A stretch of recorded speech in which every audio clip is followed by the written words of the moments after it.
Сәлеметсіңдер ме, құрметті оқушылар?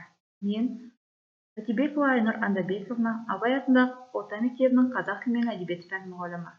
Сабақтың тақырыбы Жамбыл Жабаев «Зілді бұйрық» өлеңінің композициялық құрылысы. Оқу мақсаты әдеби шығарма сюжетінің құрамдас бөлшектерін талдау, шығармадағы эпизодтар мен бейнелерді салыстыру, шығармадағы оқиға желісін өзіндік көзқарас тұрғысынан дамытып жазу. Пазл әдісімен суреттерді құрастыру арқылы екі топқа бөлінеді.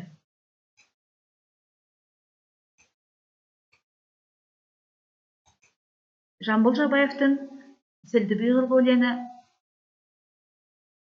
не туралы? Осыған тоқталайық, балалар. Жамбылдың «Зілді бұйрық» өлеңінен Жетісудағы ұлт азаттық көтерілісінің барысын, оның қандай сипат алғанын анық аңғаруға болады. Жамбыл «Зілді бұйрық» өлеңінде Бекболат Әшекеев, Амангелді Иманов, Тоқаш Бокиннің ерліктерін жазады. Бірінші тапсырма бірінші екінші топтарға арналады. Әдеби шеңбер әдісі арқылы әр топ өзара топ ішінде «Зілді бұйрық» өлеңін 4 белгі бойынша талқылаңыздар. Талқы себептері: «Зілді бұйрық» өлеңінің жанры мен сюжеттік желісі бойынша 5 сұрақ қарастырыңыз. Белгілеуші: өлеңнің қай оқиғасы ең маңызды екенін дәлелдеңіз. Байланыстырушы: өлеңдегі оқиғалардың өмірмен байланысын табыңыз. Қорытындылаушы: «Зілді бұйрық» өлеңінде көтерілген мәселе бойынша қорытынды пікір айтыңыз. Әкетті байқұстарды арбаға сап, иманыңды айтатын молдаңды тап.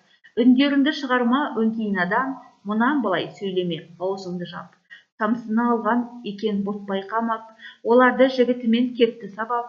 Тұтқындарды босатып ала алмады, бір пәлеге екінші пәле жамап. Пристав та самсыға барған екен, Жәнібектің мешітін қамап алған екен деген тармақтарды белгілеуші оқушы өлеңнің ең маңызды эпизоды деп анықтауға болады. Дескрипторларына назар аударамыз. Екінші тапсырма бұл жұптық тапсырма. Кинометафора әдісі бойынша Амангелді фильмінен 8 минуттық үзінді көріңіздер. Бірінші топ «Зілді бұйрық» өлеңі мен Амангелді фильміндегі эпизодтар мен бейнелерді салыстырыңдар. Амангелді фильмі, «Зілді бұйрық» өлеңі. Эпизодтар, бейнелер. Екінші топ «Зілді бұйрық» өлеңіндегі оқиға желісін өзіндік көзқарас тұрғысынан дамытып жазыңдар. Дескриптор: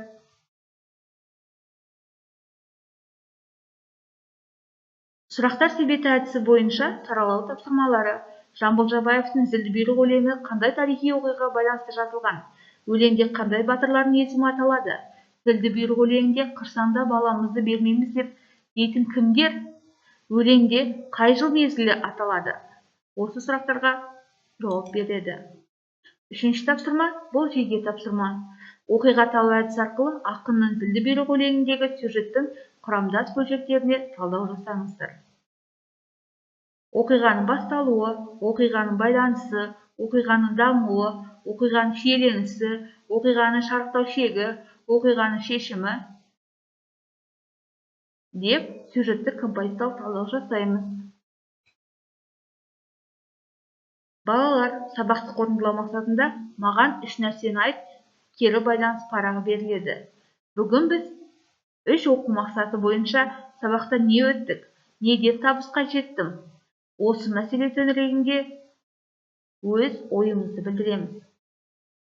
Үйге тапсырма: Жамбыл Жабаевтың «Зілді бұйрық» өлеңіндегі сюжеттің құрамдас бөлшектеріне қатысты оқиғаларды дамытып жазыңдар. Сабағымыз осымен аяқталды, балалар. Қош, сау болыңдар.